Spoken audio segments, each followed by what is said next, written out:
요한복음 말씀을 통해서 은혜 받는 11번째 시간, 요한복음 2장 13절부터 17절까지의 말씀입니다. 요한복음 2장 13절부터 17절까지의 말씀입니다. 같이 봉독하시겠습니다. 시작. 유대인의 유월절이 가까운지라 예수께서 예루살렘으로 올라가셨더니 성전 안에서 소와 양과 비둘기 파는 사람들과 돈 바꾸는 사람들이 앉아 있는 것을 보시고 노끈으로 채찍을 만드사 양이나 소를 다 성전에서 내쫓으시고 돈 바꾸는 사람들의 돈을 쏟으시며 상을 엎으시고 비둘기 파는 사람들에게 이르시되 이것을 여기서 가져가라. 내 아버지의 집으로 장사하는 집을 만들지 말라 하시니 제자들이 성경 말씀에 주의 전을 사모하는 열심히 나를 삼키리라 한 것을 기억하더라. 아멘, 아멘. 봉독한 말씀이 한 주간 여러분의 삶에 마치 예배의 이 공간이 우리의 말씀으로 채워진 것처럼 시간과 공간이 능력으로 채워지시기를 주의 이름으로 축원합니다. 오늘 말씀은 주님께서 예루살렘 성전에 올라가셔서 성전에서 장사하는 사람들을 내쫓아버리는, 그래서 일명 성전 숙청 사건이라고도 하고 성전 청결 사건이라고 하는 그런 이름이 붙어져 있는 말씀이 기록되어져 있습니다. 사실은 이 말씀이 공관복음, 마태, 마가, 누가복음을 보면 복음서의 맨 끝쯤에 있습니다. 주님께서 십자가에 달려 돌아가시기 그 직전 한 주간 동안 있었던 일들이 기록되어져 있는 그 부분에 있는데, 요한복음은 주님의 사역의 초기에 이제 막 시작하셨는데 이 초기에 이 말씀을 기록하고 있습니다. 그럼 우리 속에서 이런 질문이 생깁니다. 어느 게 맞냐? 라고 하는데, 여러분 복음서를 읽으시면은 복음서마다 이렇게 시간의 차이가 있는 것들이 종종 있습니다. 오늘 본문의 말씀은 마치 어느 거 하나가 시간적으로 차이가 나는 것처럼 보이지만 사실 조금 생각해 보면 그렇지 않습니다. 왜냐하면 이게 마태, 마가, 누가 공관복음서이든 요한복음서든 뭘 얘기하냐면 주님께서 그냥 예루살렘에 올라가신 게 아니라 유월절이라는 유대인들의 최대의 신앙 명절에 유월절에 올라가서, 그래서 거기서 예루살렘 성전에 가셨을 때 일어난 일입니다. 만약에 주님께서 사시면서 평생 한 번 예루살렘에 올라가셨다라고 하면은 그게 언제냐 하는 거 가지고 시간적인 차이를 논할 수는 있습니다. 그러나 아시는 대로 여러분 율법을 보면 유대인 남자들은 1년 내 해마다 큰 명절, 유월절을 비롯한 이런 신앙적인 절기 때마다 반드시 예루살렘 성전에 가서 거기서 제사 예배를 드려야 되는 의무가 있고 책임이 있습니다. 그래서 성경에 보면 주님께서도 12살이 될 때부터 성전에 올라가셨다 하는 기록을 보게 됩니다. 그러니까 이게 해마다 또 1년에도 몇 차례에 걸쳐서 예루살렘에 올라가셨는데, 이 일이 일어난 것은 유월절 때 올라가셨을 때 이런 일을 행하셨다 하니까 그것은 마태, 마가, 누가든지 아니면 요한복음이든지 똑같이 공동으로 같은 말씀을 하고 있다, 이렇게 이해하시면 시간적인 차이를 얘기하는 것이 아니라 한 사건에 대해서 그저 기록한 것들에 대한 그런 시기의 차이가 있을 뿐이라고 말씀을 받으시면 좋겠습니다. 오늘 본문을 조금 보면 여기가 예루살렘 성전 안이라고 되어 있는데 성전 안에서 무슨 일이 일어나느냐, 여기 아주 구체적으로 품목도 나와 있어요. 소와 양과 비둘기를 파는 사람들, 그 다음에 돈 바꾸는 사람들이 그 안에 있는 겁니다. 여러분 이게 뭐 이렇게 그냥 밴딩 머신을 갖다 놓고 사람이 해가지고 뽑는 그런 시스템이 아니잖아요. 그리고 무슨 과자같이 그냥 사람들이 그냥 이렇게 가서 하는 그런 품목이 아니잖아요. 소, 양, 비둘기 뭐예요? 다 생물들입니다. 그러니 뭐 소들이 거기 있는 동안에 똥을 안 쌌겠어요? 양은 또 안 했겠어요? 막 지저분하게 이루 말할 수가 없는 걸 우리가 쉽게 연상할 수 있습니다. 그러니까 성전 안에 막 너무 더러운 거죠. 자, 이렇게 보면은 어떻게 이스라엘 백성들이 하나님을 예배하는 처소에서 이럴 수가 있는가 하면서 우리는 이 사람들이 아주 막장으로 가는구나.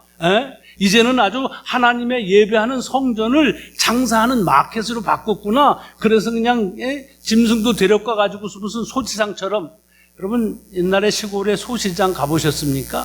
제일 더러운 데가 소시장입니다. 막 싸대니까요.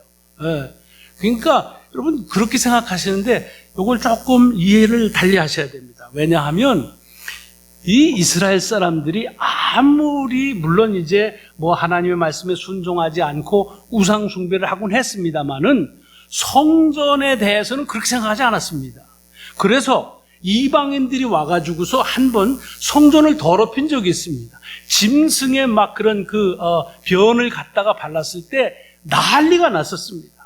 그래가지고서 그 성전을 다시 깨끗하게 하자고 해서 전쟁을 불사했었던 때가 있습니다.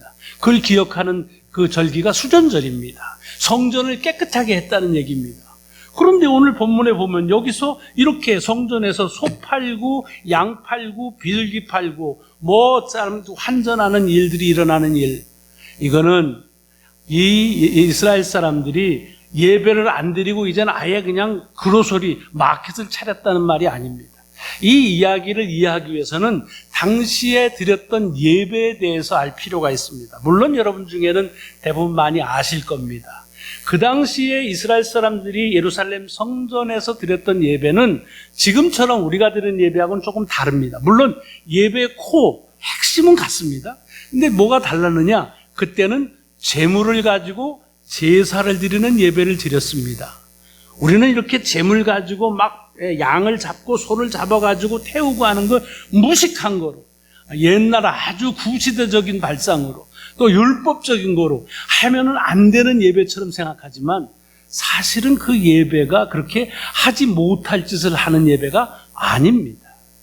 왜냐? 여러분, 하나님은 이스라엘 백성들에게 딱 한 가지만 언약을 하십니다. 그건 뭐냐 하면 내 말대로 순종하면 축복하고 말대로 순종하지 않으면 어떻게 해요? 징계를 준다는 겁니다. 뭐 간단합니다. 주의 말씀대로 순종하면 축복하고 아니면 징계하는 겁니다. 여러분, 이것은 당시만이 아니라 하나님의 이 인류의 역사가 시작될 때마다 불변하는 진리입니다. 지금도 여전합니다. 자, 그런데 아시는 대로 이스라엘 사람들, 뭐 우리나 비슷하겠죠. 살다 보면 하나님의 말씀대로 순종하는 것보다는 불순종한 게 너무 많아요. 그러면 불순종하면 그게 죄가 됩니다. 죄에 대해서는 대가를 치러야 됩니다. 그런데 그 죄를 지은 것들을 이렇게 모아보면 결국은 뭐예요? 사망이에요. 죽을 수밖에 없는 거예요, 죄값으로. 자, 그런데 하나님께서 이 당신의 백성들이 죄로 인해서 죽어야 되는데 거기에 한 가지 은혜의 약속을 하십니다. 그 은혜가 뭐냐 하면 바로 이거예요. 만약에 너희들이 지은 죄에 대해서 간절한 마음으로 또 진실한 마음으로 회개하고 그렇게 하면 내가 너의 죄를 용서해 주겠다. 그렇게 용서하면 너희가 다시 내 말대로 순종하며 살겠느냐? 예, 그리하겠습니다. 그래서 언약을 맺습니다. 그래서 죄를 지은 이 죄인들이, 이스라엘 백성들이 이 예루살렘 성전에 와서 제사의 예배를 드리는 이유는 뭐냐 하면 하나님께서 한 가지를 조건으로 내세웁니다. 내가 내 목숨을 이제 죽음을 대신해서 가져가야 되는데 그러면 네가 용서함 받고 다시 살 기회가 없으니까 이렇게 하자. 네가 아주 흠이 없는 짐승을 하나 준비해라. 여유가 있으면 소도 좋고 양도 좋고 비둘기도 좋고 정 없으면 비둘기 반마리라도 아주 흠이 없는 것으로 제물을 준비해라. 그리고 나서 그것을 가지고 와서 마치 네가 죽는 것처럼 그 짐승을 죽여라. 그러니까 짐승만 죽이는 것이 아니라 짐승을 죽일 때 하나님, 나도 죽습니다 하는 마음을 가지고 죽이고, 그래서 그 피를 뿌리고 그 살을 태우면 마치 네가 죄에 대해서 죽은 것처럼 여기고 내가 너의 죄를 용서해 주겠다라고 하시는 은혜의 언약을 합니다. 그러니까 이렇게 제사 예배를 드리는 것은 구태연한 구습이 아닙니다. 이것은 하나님께서 당신의 백성들의 죄를 용서해 주시기 위해서 베푸시는 은혜의 예배입니다. 그런 면에서는 지금이나 예나 예배에 대해서 달라지지 않았습니다.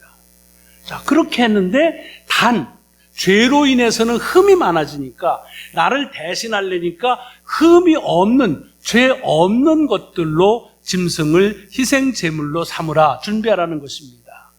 그래서 오늘 본문을 생각하면서 한번 연상을 해봤습니다. 어떤 사람이 이제 사는데 이 사람이 이제 양을 친다고 합시다. 그러면 양을 가지고 이제 나가서 하나님의 전에 가서 참여하는 의도로 그걸 죽이고 용서함 받는 그런 제사를 드려야 되는데 그걸 준비해야 될 거 아닙니까? 흠이 없어야 돼요. 그러니까 하나를 이 양을 지목해서 그걸 잘 기르겠죠. 그러면 그게 얼마나 특별하겠습니까? 그렇지 않겠어요? 요게 흠이 없어야 되니까 다른 양들보다도 특별하게 먹는 거, 다니는 거, 뭐 자는 거 다 세심하게 배려를 해야겠죠. 그리고 이제 그걸 데리고서 이제 성전으로 올라올 때가 되면 그렇게 끌고 오는데 막 질질 끌고 오겠어요? 안 온다고 뭐 발길로 차겠어요? 큰일 나죠? 어떻게 하겠어요? 아마 차 같으면 그럴지도 몰라요. 요거 가다가 괜히 또 발이라도 이렇게 뭐 삐거나 또 뭐 상처 나면 어떡해. 그냥 납죽해가지고서 이렇게 안고서 그러고 가겠죠. 요즘에 개 키우시는 분들은 쉽게 연상될 겁니다. 요즘에 아주 개도 이렇게 하고 잘 하잖아요. 뭐 보행개나 태우고 다니기도 하고 그러는데 뭐 그거보다 훨씬 더 했겠죠. 왜? 나를 대신해서 흠 없이 요게 안전하게 제사장한테 가야 되니까. 자, 그래서 가가지고서 성전에 도달했습니다. 그럼 입구에서 제사장이 보고서 검사를 합니다. 이게 흠이 있나 없나. 가슴 조이죠? 그러고서 합격 판정을 받았어요. 그럼 얼마나 가슴에 그런 감격과 감사가 있겠어요. 왜? 그렇게 해서 그것을 희생제물로 드리는 제사를 드릴 수 있다면, 예배를 드린다면 그 말은 바꿔 말하면 나의 죄를 용서함 받는다는 얘기입니다. 그걸 위해서 이제 이 성전에 왔는데 그 성전에 와서 자신의 죄를 용서함 받고 기쁜 마음을 가지고 집으로 돌아갈 수 있게 되는 거니까 얼마나 기뻤겠습니까? 그런데 이게 매번 그 준비한 양이든 소든 비둘기가 다 흠이 없었으면 좋겠죠. 근데 뭐 다 흠이 없다면 뭐하러 검사를 하겠어요? 그러니까 흠이 있는 것들이 나타난다는 거겠죠. 그러니까 이 사람도 아마 어느 날 가져갔는데 흠이 있어가지고 그렇게 해지중지했는데도 불합격을 받았습니다. 그럼 어떻게 해요? 할 수가 없어요. 그럼 그냥 그거 데리고서 다시 집으로 가서 그래서 다른 양을 골라가지고 잘 키워서 다음 명절 때 그놈을 잘 데리고 와서 다시 이 검사 맡아서 합격하면 하나님 앞에 제물로 드려서 자신의 죄를 대신해서 죽는 희생의 제물로 제사 예배를 드리게 되는 겁니다. 이게 수순입니다. 자, 그런데 한번 예를 들어보는 거예요. 자, 이렇게 해가지고 가지고 왔는데 불합격을 받았어요. 근데 마침 이 사람이 예루살렘에 아는 사람이 있었어요. 있다고 가정하자는 거예요. 친구든 친척이든. 그래가지고서 뭐 이제 예배도 못했으니까 그 집에 가가지고 온 김에 이제 만나서 얘기를 했겠죠. 아이고 예배 잘 드렸어. 아이고 잘 드리기는커녕 난 빠꾸 맞았어. 아이고 저런. 아이고 글쎄 내가 이거 잘 키웠는데도 불합격 맞았는데. 그러니까 어떻게 그 친지가 볼 때 참 안 됐잖아요. 멀리서부터 왔는데. 그래? 그러면 내가 키우는 양이 있는데 내가 볼 땐 별 흠이 없어. 그러니까 이 양을 가져가서 내일 아침에 다시 성전에 가서 그래서 검사를 맡아봐. 혹시 알아? 이것 가지고서 합격이 될 수 있을지 않겠어? 라고 합니다. 고맙지요. 그래서 그 친구의 양을 대신 가지고서 갔는데 합격이 됐습니다. 다시 말하면 하나님 앞에서 자기의 죄를 용서함 받는 예배를 드리고 얼마나 감사합니까? 집에 가기 전에 그냥 기쁜 마음으로 친구한테 가서 아유 너무 고마웠어. 이번에 아주 큰 일이 되졌네. 그러고서는 두둑하게 그 사례를 하지 않았겠습니까? 그럼 그런 거 필요 없다고 그래도 무슨 소리야. 내가 이렇게 그냥 헛걸음할 거를 이렇게 도왔는데 하면서 아마 정겹게 주고받았을 겁니다. 이 친구를 도운 자기 양을 그렇게 대신해서 준 이 친구는 굉장히 보람이 있었겠지요. 그렇지 않겠어요? 친구가 그냥 터덜터덜 그냥 용서도 못 받고 갈 뻔했는데 자기가 그렇게 조금 도와가지고서 그래서 이렇게 예배를 드리고 갈 수 있다고 하니 얼마나 좋았겠어요. 보람이 있죠. 이 친구는 고향으로 가가지고서 그 얘기를 그냥 안 했겠어요? 이번에 내가 가서 불합격 맞았는데 예루살렘에 사는 내 친구 누구 있잖아. 걔가 그냥 이렇게 그 양을 해가지고 주어서 그래서 내가 이렇게 했다고. 아이고 그래? 그 사람 이름이 뭐야? 혹시 나도 나중에 가가지고서 불합격 때문에 가서 신세 좀 질 수 있나? 얘기해봐. 이렇게 됐겠죠? 실제적으로 그렇게 불합격을 받은 사람들이 나타납니다.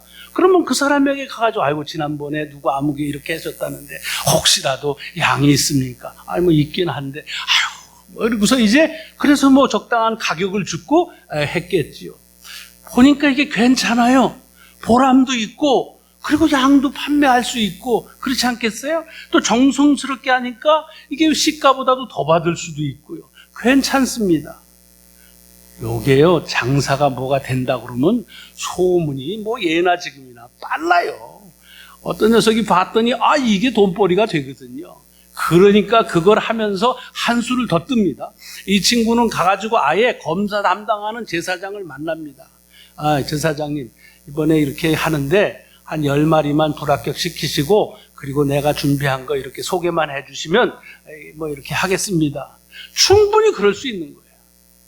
그러니까 그렇게 합시다 해가지고 시작이 된 걸 거라고요. 그러다 보니까 어떻게 됩니까?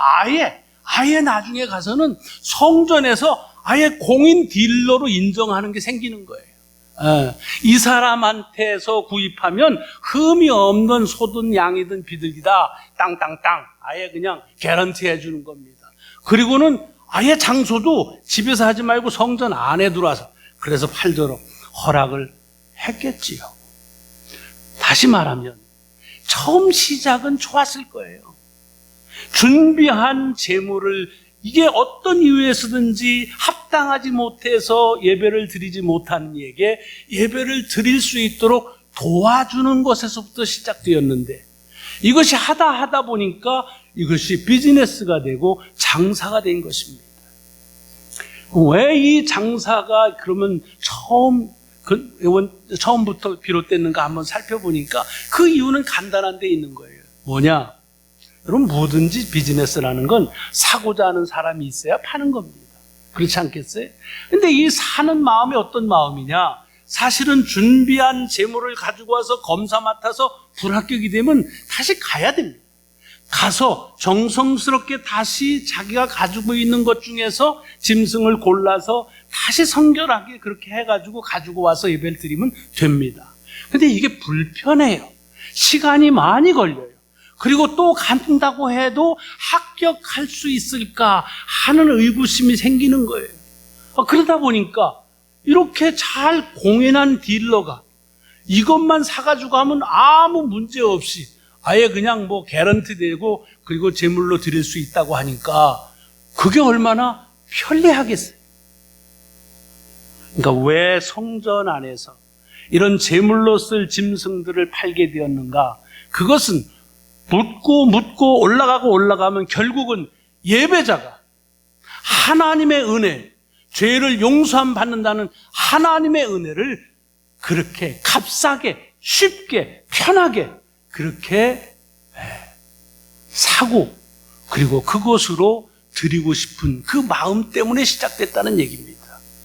여러분 저는 그 자체가 나쁘다고는 안 합니다. 그러나 그렇게 된 다음에 이 예배자들, 이 제물을 준비하는 사람들의 마음속에 어떤 변화가 왔을까요? 뻔합니다. 처음에 자기가 지정한 양을 잘 키우면서 했을 때 그것이 잘 자라는 것을 보면서 또 흠이 없게 하면서 그 양을 보는 게 양만 보는 게 아니겠죠. 그 속에서 제단이 보이고 그 속에서 하나님의 용서하심이 보이고 그걸 준비하는 자체가 예배의 준비였을 겁니다. 그러나 이제는 그럴 필요가 없습니다. 이제는 잘 키울 필요도 없고 또 키웠다고 해서 가져가서 합격 받을 만한 그런 보장도 없고 또 실제로 그냥 가서 돈 주면 사니까. 그러니까 가서 그냥 조금 돈 더 주고서 사는 게 훨씬 나은 거죠. 편리한 거죠. 이 편리성 때문에 정작 이렇게 재물을 준비해서 자기 자신을 죽이는 심정으로 그렇게 죽이는 그 재물 예배의 그 시작과 그 목적은 없어져 버리는 거죠. 그냥 편하게 재물 사가지고 그래가지고서 갖다가 바치는 것으로, 그러면 나는 용서받았다 하는 것으로 끝나는 그런 상태가 돼버린 겁니다. 주님께서 지금 아버지의 집을 장사하는 집으로 만들지 말라는 건 이게 슈퍼마켓이 아니다, 여기선 장사하는 데가 아닙니다라는 얘기를 하시는 것이 아니라 바로 그런 예배자가 가져야 될 가장 근본적인 이유들, 목적들을 잃어버린 것을 다시 한번 그들에게 강조하시고 회복하게 하시는, 재촉하시는 말씀이라고 하는 것입니다. 자, 오늘 이 본문 말씀을 보면서 우리가 우리 자신이 드리는 예배를 한번 생각 안 해볼 필요가 없습니다. 왜냐? 이게 예수님 당시에만 그냥 있다가 그때에만 그런 나쁜 사람들이 있었다, 그게 아니거든요. 여러분 성경을 보세요. 예수님 전에, 훨씬 전에 이스라엘 역사에 보면요, 하나님을 예배할 때부터 그랬습니다. 그래서 예언자들이 가장 많이 얘기하는 게 뭐예요? 애통함이 없이, 죄에 대한 간절하고 진실한 고백이 없이, 생활에 대한 변화 없이 그렇게 재물을 죽이는 것, 나는 그 고기가 타는 냄새가 역겹다라고 그렇게 말씀하신 거예요. 그러면서 다시는 그런 제사는 드리지 마라. 여러분, 그게 뭐 재물 태우는 제사를 하지 말라는 게 아니라 용서 안 하시겠다는 말씀입니다. 이런 일들이 쭉 되어왔고 예수님 시대에서 그냥 절정을 이룬 것다, 지금까지도 계속되고 있습니다. 물론 지금 아까 말씀드린 우리는 이제 희생 제물을 준비해서 드리진 않습니다. 왜 그렇습니까? 우리에게는 예수 그리스도께서 당신이 한 번 드리심으로, 그가 죽으심으로 우리의 모든 죄를 용서해 주셨다고 하는 은혜가 있기 때문에 그렇습니다. 그래서 우리는 우리가 드리는 이런 헌물이든 헌금이든 하는 것들이 주님 앞에 용서함 받기 위한 조건이 아니라 우리가 이미 용서함 받았다고 하는 데 대한 감사함으로 드리는 것입니다. 자, 그렇다면 우리가 드리는 감사를 생각해 보지 않을 수가 없어요. 과연 우리는 주님께서 우리가 아무 것으로도 해결할 수 없는 내 죄를 다 깨끗이 용서해 주셨다고 하는 사실을 믿고, 주님이 십자가에 죽으심으로 나도 함께 죽었다고 하는 고백을 가지고, 그래서 그것이 너무 귀해서 나를 용서함 받은 것에 거기에 감사하는 마음으로 헌금과 헌물을 드리고 있느냐 하는 것을 물어볼 필요가 있습니다. 여러분, 이런 우리 현대 교회를 향해서 많은 사람들이 지적을 하고 또 우리 스스로도 우리 스스로 자성하는 시간이 많습니다만, 그 대표적인 분이 한 분이 보네퍼라는 목사님이십니다. 보네퍼는 잘 아시지만 2차 대전 말기에 히틀러를 암살하려고 하다가 그만 그것이 실패로 끝나고 전쟁이 종전되기 불과 얼마 전에 사형당하신 그런 분이십니다. 굉장히 귀한 분이십니다. 짧은 인생을 살았지만 이 현대 신학과 교회에 미치는 영향이 매우 크신 분으로 늘 꼽히는 분이십니다. 보네퍼의 설교 가운데에서 가장 유명한 설교 중에 한 편이 값싼 은혜라고 하는 설교입니다. Cheap Grace라는 거예요. 여러분, 이게 왜 값싼 은혜라고 말하느냐? 보네퍼 목사님은 지적하시는 거예요. 오늘날 기독교회에서 가장 오해를 받는 것이 뭐냐? 그것은 은혜에 대한 태도다는 거예요. 은혜가 뭐냐? 은혜는 선물이라는 뜻입니다. 거저받았다는 것이죠. 왜 거저받았느냐? 그것은 공짜가 아니라 사람들이 무엇으로도 대가를 지불해도 그 대가를 지불할 수 없는 소중한 가치를 지어서 어떤 것으로도 대가를 치를 수 없는 priceless, 가격으로 이렇게 환산되지 않는 소중한 것이기 때문에, 그래서 하나님께서는 그 은혜를 그냥 선물로 거저 주셨다는 것인데, 우리 교회들은 바로 그렇게 거저 받았다는 이유로 이 은혜를 싼 값으로 싸구려 취급을 한다 하는 그런 지적을 하시는 겁니다. 그러면서 웨슬레 목사님이 지적하시는 여러 가운데 하나가 뭐냐? 오늘날 교회는 이 그리스도의 희생과 죽음으로 인해서 그래서 주어진 값비싼 은혜를 마치 시장에서 파는 싸구려 물건처럼 그렇게 거래하고 있다는 얘기입니다. 회개 없이도 용서를 선포하고, 그리고 죄의 고백이 없이도 은혜를 팔고, 그리고 하나님 앞에서의 결단이 없이도 세례가 행행하고 성만찬을 거행하고 있는 일들, 이것은 다 주님의 값으로 따질 수 없는 은혜를 다 싸구려로 만들어진 그런 것이라고 하는, 그런 아주 따갑지만 우리가 들어야 될 말씀. 마치 주님께서 예루살렘 성전에 올라가서 그들이 제물을 준비해서 그를 죽이면서 자기가 죽는다는 그런 고백도, 그런 결단도 없이 그저 쉽게 그냥 제물 파는 거 사가지고서 그냥 거기다가 남겼던 그것을 지적하시는 것처럼 보네포 목사님의 예수를 통해서 오늘 우리들의 교회를 지적하고 있는 것입니다. 그래서 보네포 목사님은 순종 없는 은혜, 십자가 없는 은혜, 예수 그리스도가 없는 은혜로 이 하나님의 은혜를 우리가 만들어 버렸다. 그래서 사람들은 죄를 뉘우치지 않고도 죄에서 벗어나기를 바라지도 않으면서도 마치 자기의 죄를 덮어줄 덮개처럼 은혜를 얻으려고만 한다라고 하는 것입니다. 큰 찔림이 있는 겁니다. 그러면서 마지막 결론이 매우 중요합니다. 그는 은혜가 이제는 죄인을, 자기의 죄를 뉘우치는 그 죄인을 의롭다 여겨지는 그런 것이 아니라 이제는 죄 자체를 의롭게 여겨버리는 그런 과오를 범하고 있다고 하는 신랄한 그런 지적을 현대교회를 향해서 한 것입니다. 자, 그러면 우리가 물어야 됩니다. 이 주님께서 예루살렘 성전에서 외쳤던 그 말씀에서 우리는 얼만큼 자유로운가? 보네포 목사님이 독일 교회를 향해서 외쳤지만은 그 교회에 이 값비싼, 값으로 따질 수 없는 은혜를 싸구려처럼 사고 파는 바로 그런 이 매매 행위와 같은 은혜 속에서 우리는 얼마나 자유로운가 하는 것입니다. 여러분, 우리가 예배를 드릴 수 있으면 우리의 모든 죄를 예수 그리스도를 통해서 우리가 아무 것으로도 대가를 치를 수 없는데 그것을 거저 은총으로, 선물로 그 은혜를 주셔서 죄의 용서함을 받았다는 것입니다. 그래서 우리는 감사하는 것입니다. 근데 우리의 감사가 너무 싸구려가 된 것은 아니냐는 겁니다. 어디 가서 무슨 물건도 살 수 없는 만큼의 액수를 가지고 마치 하나님 앞에서는 액수는 상관이 없는 것처럼 하는 그런 고백은 우리에게 없느냐? 없어야 된다고 하는 것입니다. 왜 우리가 하나님께 드려지는 헌금의 액수를 생각하지 않느냐 하면 그것은 어떤 금액으로도 따질 수가 없고 그것으로 어떤 금액으로도 닿을 수 없는 가치가 있기 때문에 그렇습니다. 그런데 혹여라도 우리가 그렇게 따질 수 없다고 하는 것, 프라이스레스가 그만 취한 그레이스로 그렇게 만드는 것은 아니냐 하는 그런 따끔하지만 우리에게 주시는 지적을 이 아침 받습니다.